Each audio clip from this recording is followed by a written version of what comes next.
So, yun, naimbag daw tayo. Amin! Kamusta po kayong lahat? Sana po nasa mabuti kayong kalagayan saan man panig kayong mundo naroon. You know, for today's video po ay meron lang po akong gustong sagutin. Kasi meron pong nagsasabi sa amin, bakit daw po namin inuna ang pagkuha ng motor hindi pa po natatapos yung ating munting dream house. Gusto ko lamang din pong malinawan yung nag-message na yon para naman po hindi ko alam kung concern siya or nangiinsulto. Kasi ang sabi pa niya sa message niya po sa amin, bakit daw po kumuha kami ng motor hindi naman makakapag-drive si Kuya Lito. So, ganito po kasi yon. Kumuha po kami ng motor kahit hindi pa po tapos yung ating munting dream house kasi, yun nga, para may pansuporta po sa sahod natin sa ating YouTube channel. So, yun. Unang-una po, pag may motor po kami, nakakapagtinda po kami ni Kuya Lito. Kung hindi man po si Kuya Lito ang naisasama ko, yung aking hipag po. Yan. Shout out po sa mga nakakakilala po sa amin at recognize sa aming dalawa ni Kuya Lito or kahit wala si Kuya Lito kasi minsan po yun, tulad po kanina umaga ay hindi po nakasama si Kuya Lito kasi masakit po yung ulo niya. So ang kasama ko po sa paglalako kanina ay yung aking hipag na si Ate Nancy. So yun, balik po tayo sa ating topic. Unang-una po yun nga, yung para may pang-suporta kasi kung ang aasahan lang po namin yung YouTube channel hindi naman po lingid sa kaalaman ng karamihan ngayon na magkano lang po yung nasasahod natin sa YouTube channel. So, kaya po kami kumuha ng motor kasi kahit papano, kahit yung pang araw-araw lang po na pagkain at araw-araw po na gastusin ay makuha po namin mula sa paglalako. Yan. Pangalawa po na reason kung bakit po kami kumuha ng motor ay syempre, service po namin dito kasi ang hirap at ang mahal po ng pamasahe individual dito sa amin. Syempre, kahit probinsya po, napakamahal po kasi ngayon ng gasolina. So, mahal po ang pamasahe ngayon. Pangatlo po, si Kuya Lito ay nakakaalis na siya or naigagala ko siya kahit saan niya gusto dito sa may bandang amin. Kasi hindi na lang wheelchair yung service po namin. Kasi po hindi niya sinasabi sa atin, pero alam ko po na ramdam niya kasi na nahihirapan din ako na magtulak sa wheelchair lalo pagka malayuan. Kaya minsan po sinasuggest niya na wag na siyang mag-wheelchair at gamitin na lang po niya yung upuan. So, alam ko naman po na minsan kaya ganun yung sinasuggest niya, ayaw na po niya tayong nahihirapan lagi. So, maraming dahilan kung bakit kami kumuha ng motor ni Kuya Lito at sana maunawaan po ninyo kung bakit nauna po namin kumuha ng motor kaysa nauna po naming tapusin yung bahay. Ang amin naman po kasi habang ginagawa yung ating munting dream house ay syempre naglalako po kami everyday ni Kuya Lito para naman may pantustos sa pagkain natin araw-araw. Hindi lang sa pagkain, sa iba pa pong gastusin sa pang-araw-araw. Kasi kung sa lahat-lahat doon ko kukunin sa sahod natin sa YouTube channel, wala rin po tayong maidadagdag or wala rin po tayong maiipon na mapupunta sa bahay or sa munting dream house natin. So yun, sana maunawaan nyo at sana maintindihan nyo kung bakit namin inuna ang kumuha ng motor habang ang aming munting dream house ay hindi pa natatapos. Maraming benepisyo itong motor na to sa amin, maraming tulong, hindi lang po sa amin, sa ibang pamilya po namin. Kasi unang-una, may mga motor din po yung mga kapatid ko, may mga pasok din naman po sila. Yung kapatid ko naman po na isa ay minsan nagtitinda po, pero sa ngayon ay stop po siya sa pagtitinda dahil nagpo-focus siya sa pagtulong dito sa ating munting dream house. Yun, shout out kay Kuya Junior na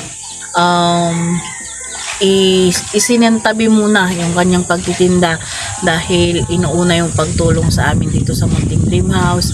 Siya yung kahit wala siyang kasama ay yun, shout out sa'yo dahil natapos na pong hukayin yung ating gagawin namang CR ni Kuya Lito. Nakapag hukay na po siya ng Poso Negro. Syempre tinutulungan naman po namin pag may time. At yung aking kapatid din na si Rafa J ay tumutulong din pagka may free time. At dito naman sa Munting Dream House natin ay si Kuya Pinong po or Kuya Randy ang nag-aabyad or nag-aasikaso. Syempre nakaalalay rin si Rafa ng aking kapatid at si Kuya Junior pa din ang nakaalalay na isa. At syempre sa mga aking hipag yun, at yung aking kapatid na isa na si Ate Bibi or Ate Rosaline, yun pagka day off po niya tuwing Sabado or Linggo, pumupunta po siya rito at nagtatanong anong gagawin. Yun, tumutulong po siya kahit once a week lang ang day off niya ay talagang pumupunta pa siya rito para magtanong kung anong maitutulong niya. So shout out talaga sa aking pamilya at maraming salamat. So yun, balik po tayo sa ating topic. Sana po maintindihan nyo kung bakit inuna po namin ang pagkuha ng motor kasi napakarami talagang tulong sa amin to. Unang-una sa amin ni Kuya Lito, pangalawa syempre sa buong pamilya at pangatlo ay sa ating hanap buhay everyday. Kahit po pa konti-konti lang kasi yung nailalako namin, at least doon po kami kumukuha ng pang-ulam araw-araw, pang-expenses po ba sa araw-araw. So yun, napakalaking tulong po ng ating motor sa atin ngayon, sa ating buhay. So yun, sana maunawaan po ninyo at sana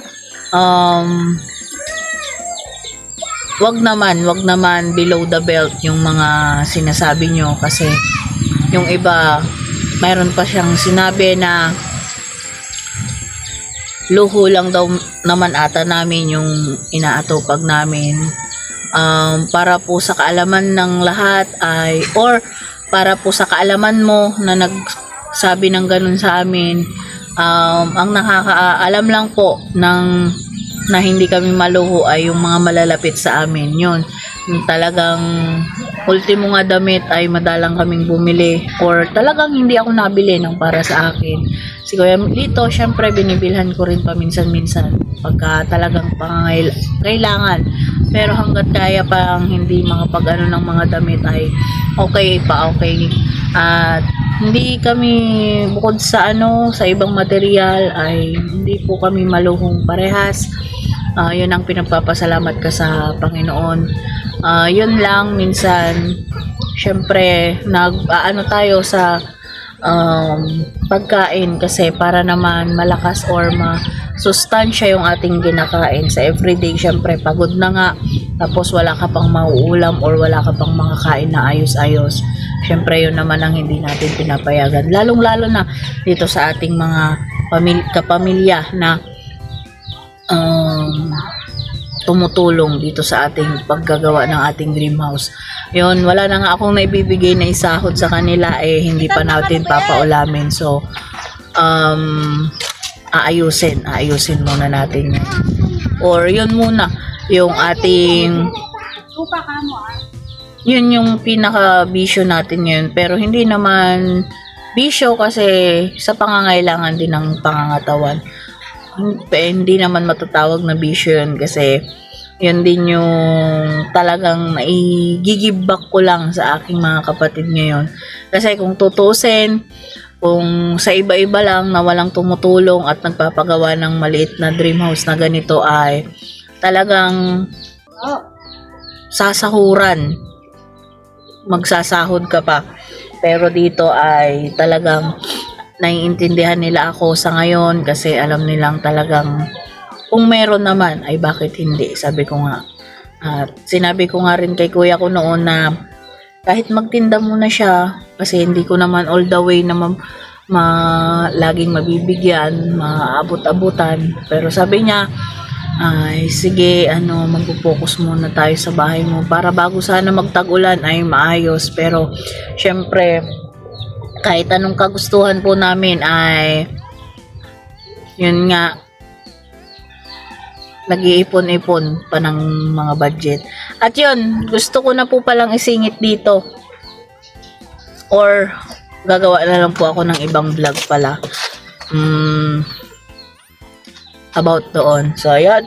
Siguro hanggang dito muna yung vlog ko at sana naipaliwanag ko po ng ayos sa inyo kung bakit namin inuna ni Kuya Lito ang pagkuha ng motor bago kesa sa pagtapos muna ng dream house. Kasi hindi naman basta-basta or hindi naman biro-biro ang gastos ng paggawa ng bahay. Kasi ang inaano ko po, di baling konti-konti or paunti-unti, at least nakikita na po namin ni Kuya Lito yung bunga ng hirap namin, bunga ng pagsisikap, at bunga ng walang natatapakan na tao. So yun, syempre, sa tulong at awa ng ating Panginoong Diyos or ng ating Ama na nasa itaas, yun. Syempre, tulong ninyo na mga nanonood sa amin, dahil kung hindi nyo kami pinapanood ay syempre, wala naman po kaming magiging budget na ganito. So, yun, sa tulong ninyo at syempre sa tulong din ng mga nag-i-inspire sa amin, sa laging mga sa mga laging nagbabash or nangiinsulto sa aming mag-asawa. Syempre nakatulong din kayo kasi andyan yung inspiration namin, kayo yung hinuhugutan din namin dahil gusto naming mapatunayan na hindi kami tulad ng inyong mga sinasabi or mga iniisip tungkol sa amin.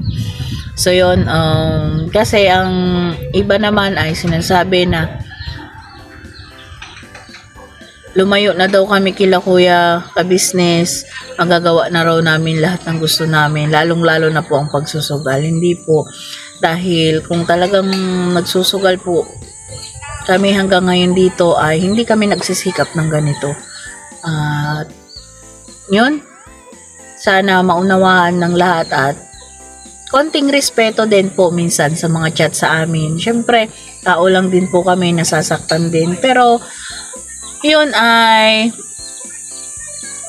request lang mula sa akin or mula sa aming mag-asawa.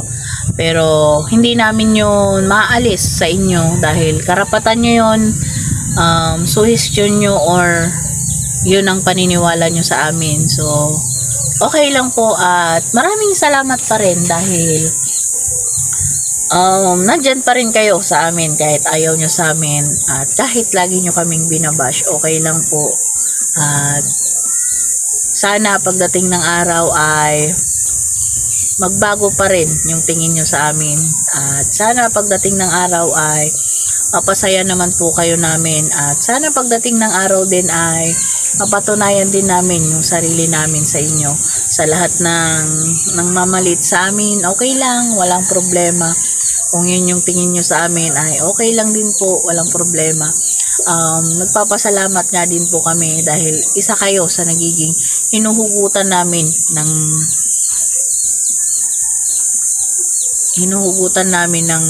or nagiging inspiration namin kasi doon kami lalong nagpupursige na patunayan yung sarili namin sa inyo. At syempre, unang-una sa Panginoon na walang nangyayaring ganito or wala kaming na pupundar na paunti-unti ng ganito kung hindi sa tulong niya. Napaka talagang the best ng ating Ama. At syempre sa inyo lahat na taga-suporta at syempre sa aming pamilya parehas ni Lito, pamilya niya doon sa Quezon at pamilya namin dito ay maraming salamat. Talagang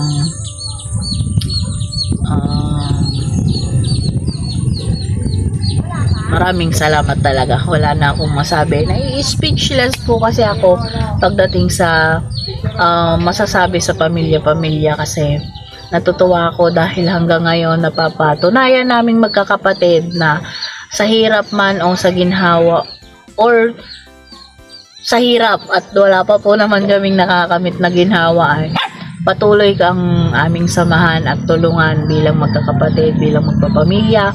At yun ang itinanim ng aming mga bukulang sa amin at nawa ay hanggang dulo ay ganito at walang magbago sa amin. Yun, napaka proud lang po ako sa pamilya namin dahil kahit mahirap, kahit laging kulang sa budget ay talagang masaya at nagtutulungan pa rin po kami. Shout out din kay Ate Rosaline na laging nandyan din para sa pamilya namin. Laging laging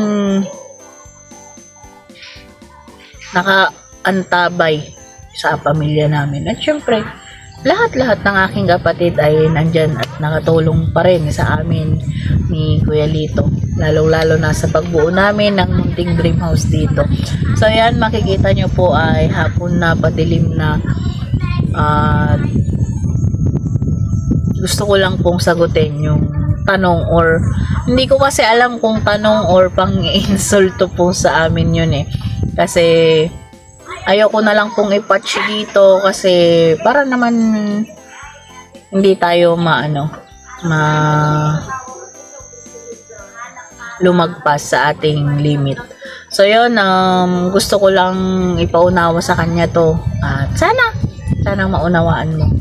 At kung hindi naman, okay lang at salamat pa rin. So yun, siguro hanggang dito na lamang po. Pasensya na kayo kung may nasabi man akong lagpas sa inyong expectation mula sa paliwanag ko ay pasensya na kayo. So yun, maraming salamat po at gusto ko lamang pong bago tapusin tong vlog na to ay pasensya na kayo kung medyo maingay itong paligid natin kasi syempre may mga kapitbahay din po tayo. At gusto ko lamang din po kunin itong pagkakataon na to para muling maglambing sa inyo. Sana pakishare po ang ating mga video para naman po lumawak pa ang ating munting tahanan sa YouTube channel. At syempre, sana pa-like and pa-comment naman po kung taga saan kayo para naman po sa susunod ay mabati namin po kayo. Yun, maraming salamat po muli. Hanggang dito na lamang. See you next vlog. Bye! Ingat po kayo lagi!